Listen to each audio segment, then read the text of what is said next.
Hey everyone, and welcome back to Just Start, the podcast where we cut through the noise and get straight to the real, actionable advice for founders in the trenches. I'm your host, Rish from the Boom platform. Our mission every single episode is to bridge the massive gap between I have a crazy Web3 idea and I have users who actually love my product. We're here to talk about the grind, the sleepless nights, and the tactical moves that turn a vision into reality. Here's a sobering reality. Identity related suspicious activity hit 212 billion in 2021, and 75% of fintech fraud now happens through digital channels. While most founders are scrambling to patch existing identity verification systems, today's guest took a completely different approach. Today, we have another founder who has lived that journey. I'm thrilled to introduce Philip Rowe, the founder of Paradigma and Unbreakable ID, a project that lets users manage their digital identity as a secure asset they alone control, connecting to multiple banking and fintech apps with one cryptographical verifiable identity. Philip, welcome. And before we deep dive, can you give our listeners the elevator pitch? What exactly is Ubit? And how does this unbreakable identity work for founders or companies that are in the fintech? Well, thank you very much, Resh, for the invitation and to share some of our experience and thinking about, how to resolve one of the biggest problems right now that the fintech and banking and, and the neobanks are having right now. That is digital identity fraud. That's is growing in 100% a year, and then not only in just one country, but in many countries in the world.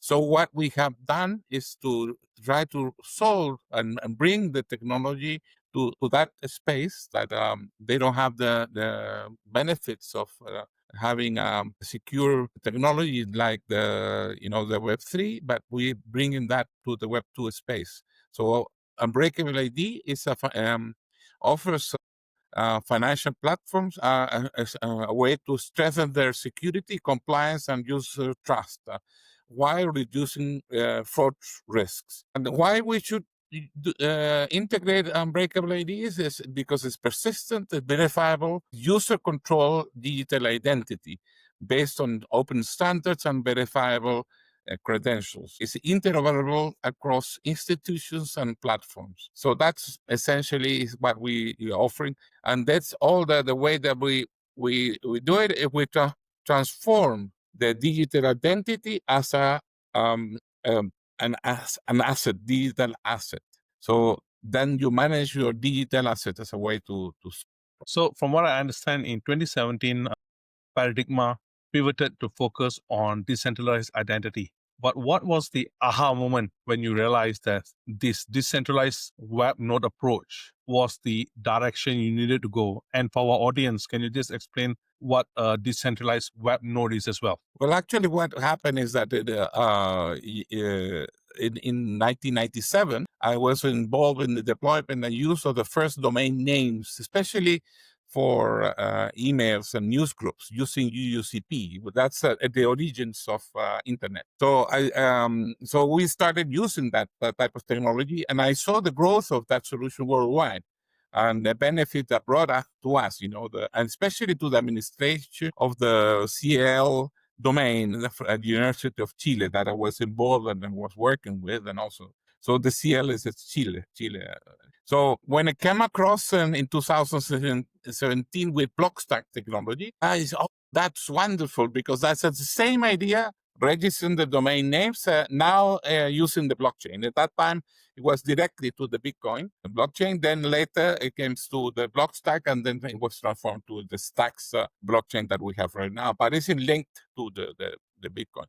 So then that also it was enhanced to register also additional information associated with the domain name and also the Stacks address. So using decentralized identifier document to represent the identities of the user. So I thought that was a brilliant idea to make the blockchain usable for internet infrastructure purpose. So that was essentially, I saw the value of the blockchain, not only because of the transaction, but also to be part of the infrastructure of the internet.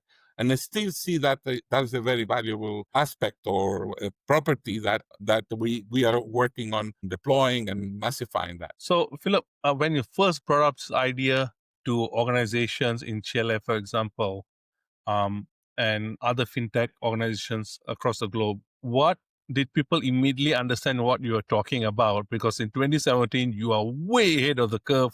I think right now, if you talk about Web3, people still scratch their head. What is it all about? And you were doing this in 2017. How did you bridge that gap in terms of explaining things to them? Well, actually, very difficult even today. We're in 2025, and it still is not mainstream. So Web3 is not understandable. What the people will really now understand is that blockchain brings. There's been a lot of, let's say, scams or people, that have their money has been stolen, and that speculation and money laundering and narco traffic, and that's a bad thing of blockchain that has all that reputation. So we had to fight against that brand and reputation. So it's been very difficult in order to put the word across forward. So then what we have done is more explaining exactly the benefits of this technology and infrastructure, especially, the security that is behind it, and then that it has not been hacked. So that's essentially the message that we have been doing. Also, that in interoperability, that the way that you can use it in many applications. But we have actually found that our development has to be that it can be used not only in the Web3 applications, but also in the Web2 application. The Web2, essentially, they use OpenID Connect. That is a standard protocol that has been promoted by the many standardization organizations and governments, and also the fintech and banking ecosystems, that they want to see a way that to interoperate their applications, but they decided to put that OpenID Connect protocol. This is an integration of both solutions, the Web3 or cryptographic assured identity integrated with OpenID Connect. And so then you can easily integrate that to a typical application in 15 minutes. So then that's the way that the people can use that. And create. Of course, it means that you will have, if you integrate this type of technology, and it's quite disruptive, because bring the need of the user to have a knowledge about how to deal with the cryptographic key. So that then brings that problem that most of the crypto or Web3 space has, that how to deal with or how to manage their cryptographic keys. But then that's actually the best solution right now in order to protect their identity fraud or essentially financial fraud. So just pulling on that thread then, because that's one of the biggest challenges I have found when I'm trying to speak about a hot wallet or a cold wallet. When you tell people, hey, it's a 12-seed phrase, 24-seed phrase, people email say, whoa, whoa, whoa, whoa, I can barely remember my own email password. What happens if I lose my ID? So in that case, if someone compromises their local web node, or somebody steals my cryptographic key, for example, what exactly happens, and how do you solve that human problem? That if somebody loses their ID, how can they get back access to their UBIT? So what we do, the way that we use a cryptographic account or cryptographic address, we link it with a domain name, a name. So with that, it's a way to appear into different applications. So in order to protect that, we store the private key. That is a way to open and sign any kind of data, personal data, in order to make sure and to show that somebody else that data was actually modified by me, by the user. So that information resides in a cloud server, the cloud server storage, and then that we call it remote web node. But then the private information is stored in a local node. In order to store that information, like the private keys and the 24 phrase, 24 words phrase, that is stored locally in your browser or your device, but you also store it in using a password and cryptographically stored inside your equipment or your device, whatever. So nobody actually has access unless have access directly to the computer. But if somebody has access to this local web node, that data repository in your device, nothing happens because the information is encrypted with a strong password that was used to store it. But if someone steals the user's cryptographic key, it will have the possibility to change or modify the identity attributes like name, address, phone, email address, whatever you stored in your identity remote space, your personal space or web node, then of course that person will have the possibility to change it. You see, but not it will not be able to see it, but to change it. And that's something that can be like a be let's say they can replace. But also if the person has made like a verification of identity, for example, you have like you have associated a national ID identity or your passport, and then you have verified that you actually are the user of that account, then you have that stored in your node, and then you can verify that actually you're not the person. If the person has stolen your identity, it won't match your identity that you have associated your account. So in that sense, there's certain things that you would not be able to do. As the same thing as if you have a cryptocurrency in your account, then those cryptocurrency could be stolen or sent to another account. Here, identity cannot be sent to somebody else because it's associated to your only account. So as you already have the access to that account, also you can block that account. So that is a way to, instead of calling and please call, block my identity, you yourself can block your identity. Then, so the application should have a way to understand that the status of your ID cannot be trusted. And so then you can block it in that sense. So the identity using this way of doing it will be like a kind of a educational process that also will help when the people manage cryptocurrency.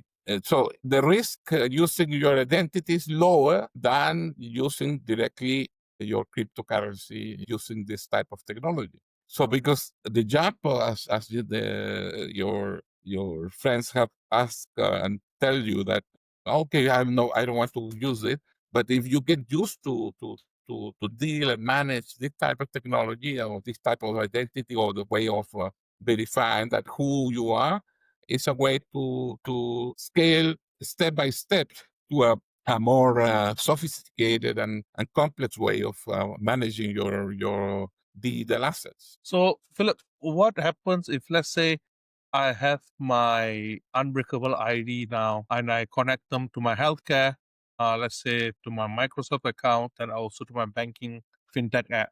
If somebody has access to it, does each of those elements, like my healthcare records, my access to my Microsoft products, and the fintech app, are they in silos? So that means if one person gets my access, they won't be able to access everything. They only can access certain parts of the interoperability networks that I've connected to. Well, the way that to store that information is not only in your as a web node, a remote web node, but also the way you store that information. So then there will be that information has to be stored using your keys. So then if somebody has access to directly to that information, won't be able to decrypt it.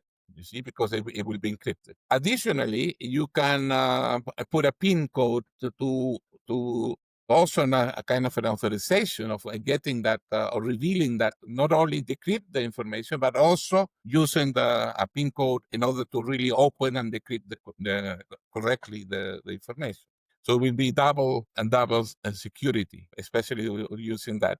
And then if you want to send that piece of information, for example, your health records, to somebody else, then that information not only can be retrieved, but also sending it to the other application that, for example, a hospital or another physician that wants to check that health record, that could be also encrypted or using the public key that person has. So what we are doing with Unbreakable ID and actually the blockchain infrastructure is we're using the public keys identifiers in order to protect the information that we are sharing among different actors and agents. So also that can be prevented, so nobody can be in the middle and get the information, and that it was sent to just one clinic and then it got it to another clinic or somebody else that wants to know about your situation. So that's also so the accessibility will depend on the way that you protect and saving that information, but using this public key infrastructure helps to put very high security ways of protecting your information. So, but right now, what the people have is without any protection. It's just the accessibility. They protect the access to that information, but actually the information is open there. If you get into that, or you get it on the way. But it's actually nobody is using this private key open public key. So what we are doing with the breaker LEDs is deploying public key infrastructure. That's very well known. So now I would like to ask you in terms of you're competing against established identity verification companies. Even Microsoft is launching their own DID programs. What's your unfair advantage with this decentralized web node approach that your competitors can't just replicate? What's unique about it? Essentially, is that the user owns its own digital identity. It's the owner. So you are the one that manages and updates your digital identity. It's persistent. It's a user-controlled digital identity, and also it's interoperable across institutions and platforms. Of course, Microsoft is doing a good job because it also is saying that this technology is viable and is useful. So, of course, all of them will coexist. But then what this technology is actually is not just one platform, but it's multi-platform. So they also can be used in any place. And also, as we use also decentralized identifiers documents, also Microsoft is taking making use of that. Also is making the use of standards, open standards that are accessible by any application developers. So that's a wonderful aspect of that. But here's the idea is that you own your decentralized web node. You are the owner of that. So then you can carry it to any place. And also not only you store your identifiers, but also you could store data. There will be a lot of development in that area, that space of saving information, what kind of information you will store it, how to protect it, and all that. So there's a lot of development going to be made in that field.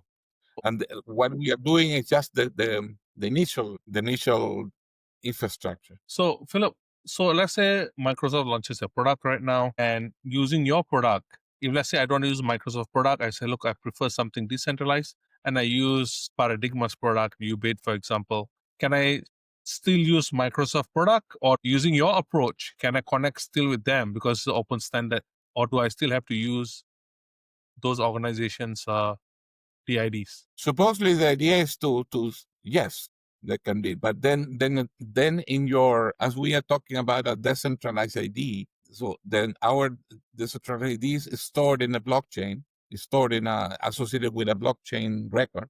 So then you will have to put a pointer to another storage. Right. So in terms of storage, it should be compatible. But of course, those functionalities or those integration has to be tested and really make sure and see that how they work and if they're using the same way to access the DID. But in terms of a DID, the ID document that is actually is a web token file signed with your private key. It's that in that list with that document we are compatible. Right. Okay. Yeah, that field is compatible. But then the way to where you store that file will be like, which is the root that will identify yourself and then where you get that information, all that. That's something that we have to test. But depending on how successful we are in the deployment of this solution, into the open market, all that, that would be in a fun activity to have because we are requested to be integrated. But those are big companies, you see, and so then probably the exercise to be integrated will have to come from us. Right.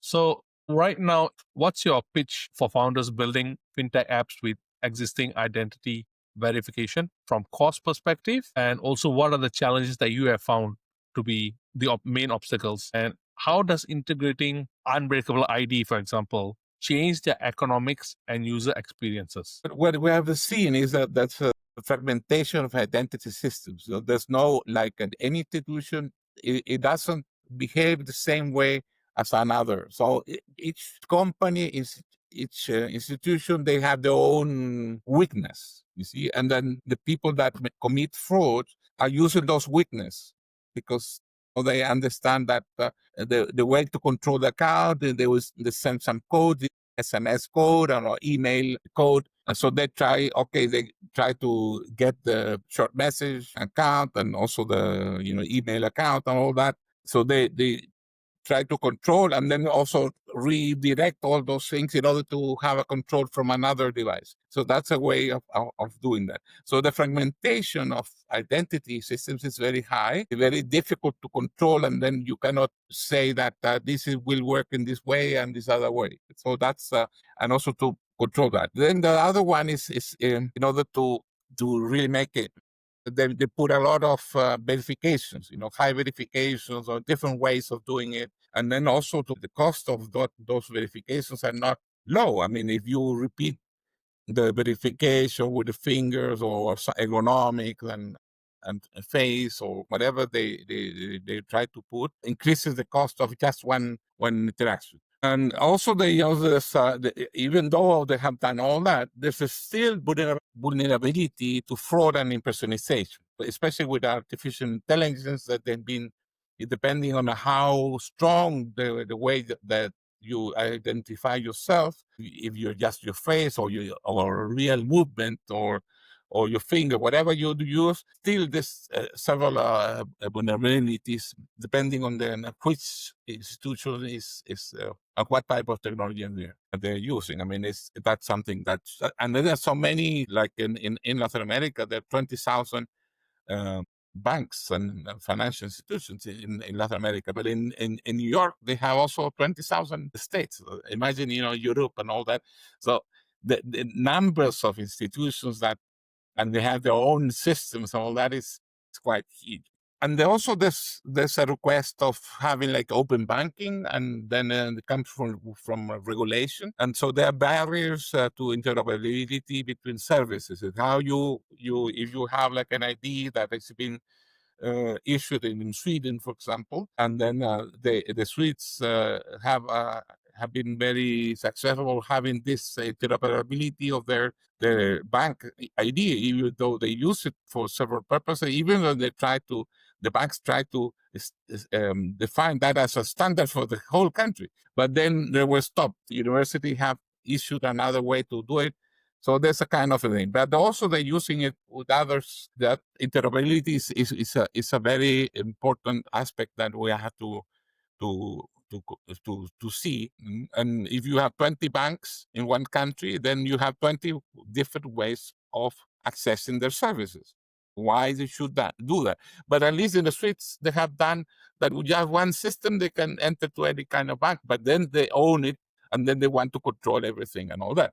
With this breakaway ID, then the control is decentralized. So then is based on the blockchain, and then is based on the DID documents. So what we have seen is that the identity fraud, it has like a kind of a cost of $1,200 per case. You see, more or less as an average. Studies have shown that.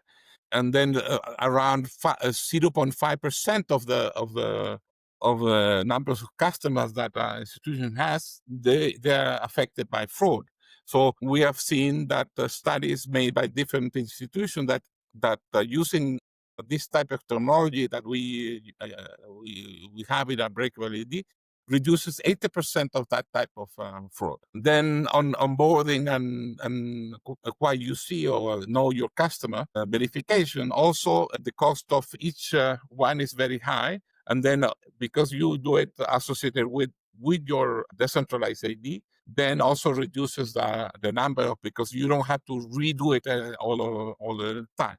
And also you compliance with regulations and audits also reduces the amount of audits that an organization has to do, around 50%. So that's also another. And technical support also goes, reduces around 70% or 60%, because, the ways that to log in and to use the system are more similar to from one institution to another. Then the people reuse the knowledge that they have with the institution A, and then use the knowledge of the institution B. So that increases the usability of the solution. So I find this very interesting. How do you actually approach and reach out to the banks, neobanks, and fintech companies to get them as part of your B2B customer acquisition? I mean, I find it all interesting, but also I'm trying to think of the Web2 model. Data is the new oil, as they say. So that's the most valuable part of the information. If you go to DID, a certain element of data is no longer available for these organizations. Now, how do you approach them and how do you get them to become your customers? Well, it's not easy, but we've been trying different ways. And the bottom line is to try to reach directly this type of institution, in where they really meet each other. As the fintech industry has been growing, so the bank has been forced to talk with other banks and other institutions, and also projects, startups, all that, and then they're being challenged by the hundreds of thousands of these small organizations that are trying to do just a little bit, a piece of the big business that the bank have built in years. You see. So they've been forced to talk with each other, and so they organize events and different meetings and seminars and presentations. So all that exchange of information is happening, and there are a lot of networking possibilities. So we have been attending all this, at least in our level in Latin America and also the US and the UK. We don't have deep pockets, so then that's a big challenge for us. We have to steer a way that is very productive and also very inexpensive for us, because we don't have the capacity yet. We are building this capacity of funding and all that. We cannot be also promoting, like paying advertisements. So we have to we are doing a talk with one or two or groups of people that are interested or directly related to the field of that. So also we have applied to promotion grants and help from the Chilean Export Promotion Agency that helps companies in the country in order to export our solutions to the other countries. So then we have been able to travel, attend the specific events that they have facilitated or given access or paid the entrance, for example, because it's quite expensive, $1,000, whatever. So then who will pay for that? And every month there's one. So how you pay all those things. And also they have invited people, especially specific people from those potential customers, so we can have one-to-one meetings or networking events. So we have the opportunity to present our solution. We've also been included in catalogs of services. We've been in a way with different ways, and we've been able to be present in these events, especially fintechs and banks and neobanks. So we've been in Chile, Colombia, Peru, Paraguay, Brazil, the States, the United States, and United Kingdom, and Hong Kong, in different ways, being present in those events. So, Philip, are you still currently in the exploratory stage with these companies, or currently the solution is already in place with many of them, or with any of them? We have done some pilot projects in order to know their feeling and needs. So it's very specific projects, so they can test it, understand how it will work. And that also has been very valuable for us in order to adjust for example, the user interface or the services that they will require. Because the basic stuff, the basic technology is there, it's already working, and has been tested in the Stacks ecosystem. It's old technology. We can call it old, several years. I mean, it's but the additional functionality that makes value on top of the blockchain protection, that we have, has been very important. For example, with the US, we were in New York, and they told us that we were using the leather wallet. They say that the banking won't never use a wallet like that. Yeah. And so then it's because it has, you have a balance, you have different balances depending on your types of tokens you have, and then on the NFTs, and it has the leather wallet has been made so complex, so rich in features that was not approved at all. So there was no possibilities to enter the certain type of banking institutions, because it's imagine they say, well, a 70 years old customer that wants to see their balance in the bank and will enter using a breakable ID, and they will have to use the leather wallet, and it will say Bitcoin, and will say the NFTs. Is forget it. Never, no chance to enter that market. So even though the technology solution is very good and all that, but the wallet, it won't be. So that's why probably the solutions that are associated with the web are so tied to the type of wallet that you have. Even Xverse doesn't work with the application. So this is, they got rid of all the interaction with, for example, in identity, or they don't have any connection, and they behave completely different as leather. So then the application is tied up. I mean, it's strongly dependent on the type of wallet you're doing. We had to bend our heads and say, okay, we cannot use the same way of or the interface. So we came up with a first version of having a breakable ID local web node. So even the name has to be changed in order to really target and to put the message forward that the purpose of that functionality is to store your identity in the remote web node. It's not to make a transaction. Of course, it's a transaction, of course, but it's not to deal with cryptocurrency, because that was the main purpose of that. So we had to change that, and so we still were forced to completely change. So then we realized that the applications initially with the Web3 application, we thought that just with getting authenticated with the Web3 wallet was sufficient.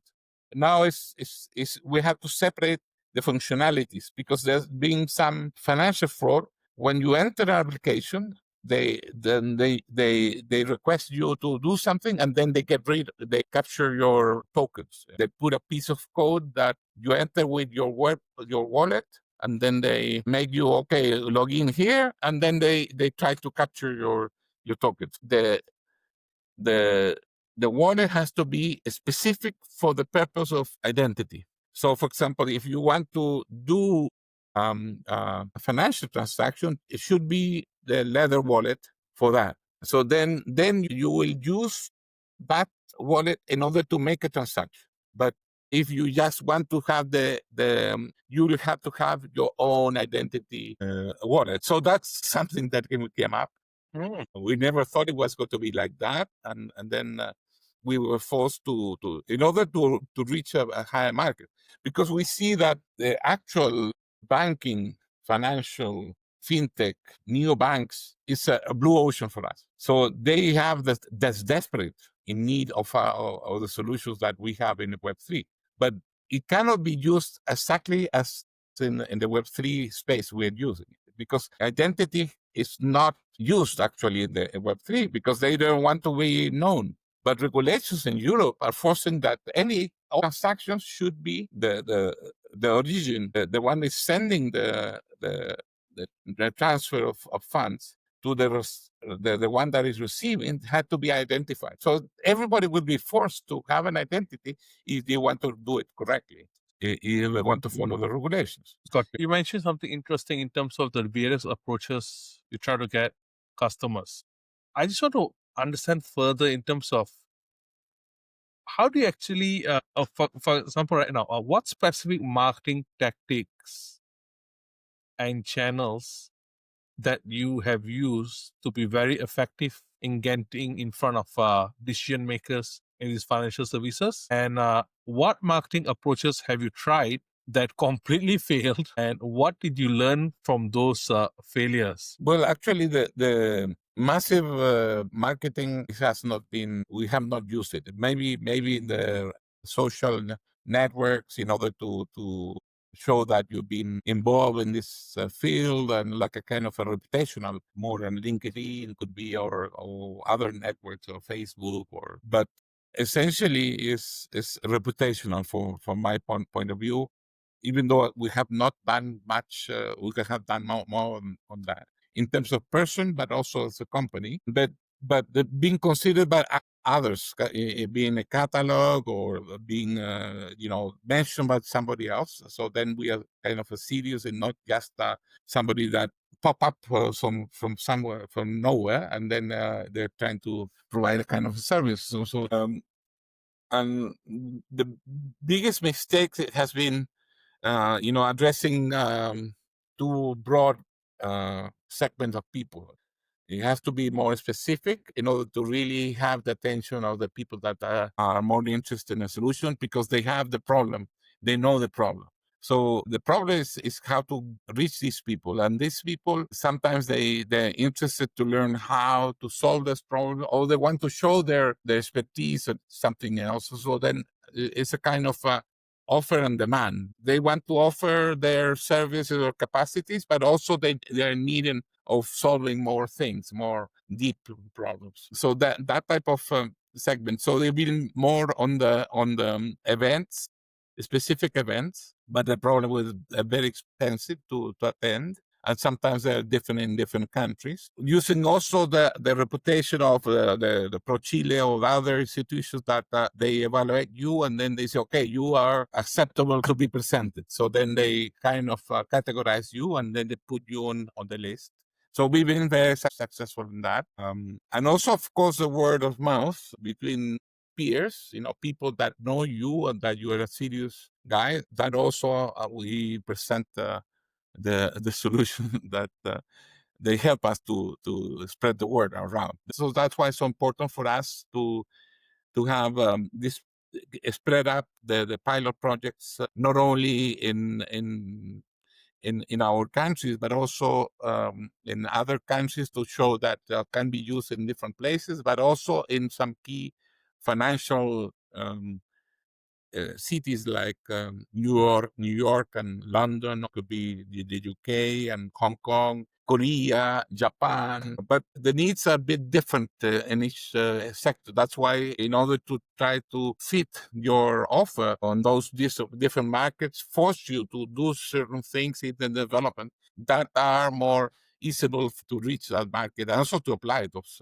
in those. When you speak to your audience in your everyday interaction with the normal individuals who have no understanding of crypto, what has been your biggest challenges in educating them about a decentralized ID? What is the biggest obstacle you find in them adopting your approach? It still is the same problem that the blockchain ecosystems have, that to store the 24 and 12 word phrase. And so, yeah, a writer, like Yeah. we have the writer device in order to protect the phrase, but we need them to mm, be- to display the 24 words in the device. So they say will say it is the same problem that the crypto space is having. So then you have the password here, and then we display and also put it in your local web node, but then it will be backed up here. So that's the most important solution that we see that will protect the identity in millions, millions and millions. Then the second phase, I see that the people will use it for financial purposes.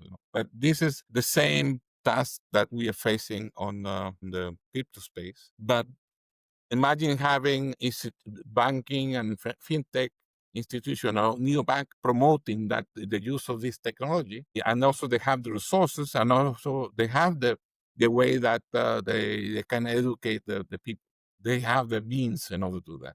Right now, in the crypto space is not so much. If you were to do this differently again, if you were to start paradigm again from scratch, what would you do differently right now with promoting Ubit, with everything that you know right now on the challenges that you have faced and what you think and have understood what the marketplace needs? Well, the mistake we made, we actually we lost.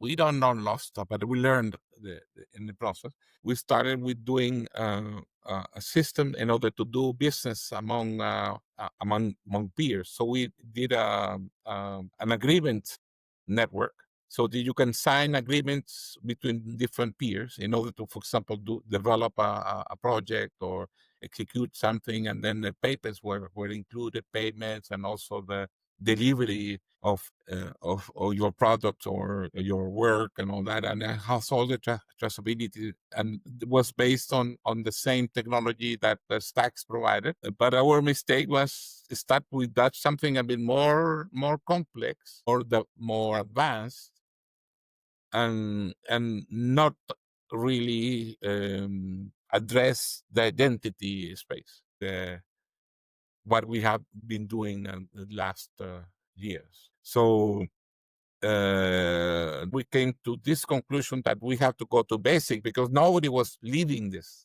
field. And so nobody wanted to, because they didn't see the monetization of identity so easily. So the monetization that we have seen is through the institutions that they provide a framework in order to onboard millions and hundreds of thousands of people using this technology with their own domain name, for example, like my name dot ubid dot app, for example. So then ubid dot app will be the base domain name, and then instead of using that, it could be a bank community. So the bank community will have bank community dot app, and then you can put your name there. So that will be a massification, and they will pay the monetization of the infrastructure. So we took too long to understand that, but the funny thing is that nobody also took the leadership. So this is where we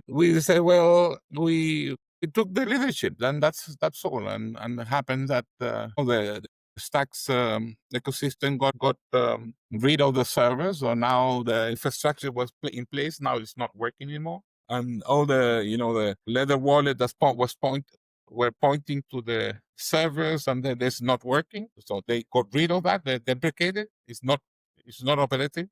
So we had to rebuild all that that was already there, and then we have been doing that But if we had known beforehand that the Stacks ecosystem will not stop supporting that, we would have done it before. So it's a matter, I think, that understanding how this blockchain communities work is like an experimentation. And this experimentation, you cannot trust the experimentation. But the problem is that they cannot say that, because if they say that it's experimentation, that this is not serious, but it's not true. I mean, we are people that are in business, and real business. I mean, based on legal aspects of the countries. So we cannot do funny business. And so that, I think, so, well, we could have saved 3 or 4 years. Could have come with solutions before, because we'll be facing the real market beforehand. Maybe it could have saved many millions dollars of fraud. Sure. What's the one piece of conventional wisdom about identity verification that sounds smart, but is actually dangerous for early stage founders? Yeah, to think of that an email or a short message or a WhatsApp message will help you for security. So then you associate that those means of communication as a way to build a whole secure system. They're not secure, and that email servers are accessible by the owner of the server. Short messages are messages that go to servers in the wireless network of the mobile operators. And sometimes there are some fake nodes there that can capture information. That's a way that they hack some mobile phones. And then the WhatsApp, well, they say that is point to point, and then it's secure, you see. But somebody have access to your device, and they will have that code. So, how to make a message having a secure token, for example, or a PIN code or a number, whatever, in order to verify something that cannot be captured by nobody else, or can be redirected to somewhere else, and then we'll capture that. That's something that the people still think that it works. And so we were thinking of having like a kind of associated with the unbreakable the domain name or subdomain name, associating an email address, but that email address could only be seen by the user using the local web node. So it will be encrypted there. So it will be stored in a way that only they can see it, not the ones that are providing the hosting. Because the good thing of a DID document or the decentralized identifier document is that you could see the file, and actually it's a text file that you can see everything, but the parts, there's no meaningful information. Only can be validated, and it's encrypted, or it's a signature there. It's a signature in order to validate, but there's no actual security information there. So then if you want to, for example, to put, you enter to an application, okay, which is in case of emergency, which is the email address that you would like to use in order to recover your account, for example. There's a typical functionality in the applications right now. So we were thinking of putting this service of web email,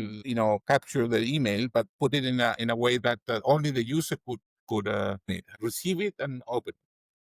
But it has to be only for this purpose, because if you start sending spam and all that, then you get all the mailbox full of things. But they will be like a kind of rescue.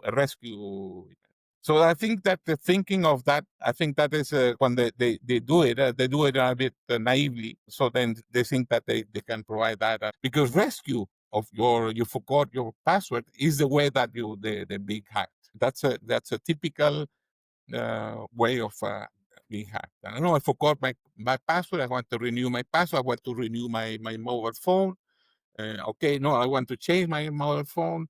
That's a way they take control of your accounts. But the people don't think, because you're talking about your phone. I mean, if we're talking about the email, and then they forget about that your phone and also your email is associated with many security issues. Got you.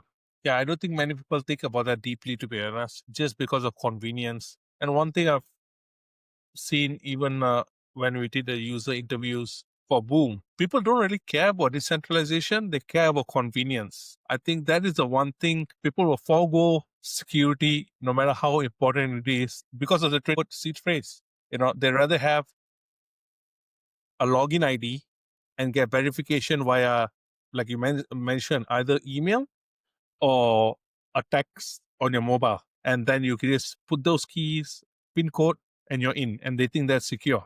So I 100% agree with where you're coming from. You know that what we have done that. So what we do with the encryption, we create the possibility of using login and password, and then you use your login and password, but it's controlled by you. I mean, you can change it anytime. You don't have to ask anybody. So then the application will use the login and password typically, and also a PIN code or another type of verification, and then you define it. So you are the one that it changes and uses the local web node in order to store that in your DID document.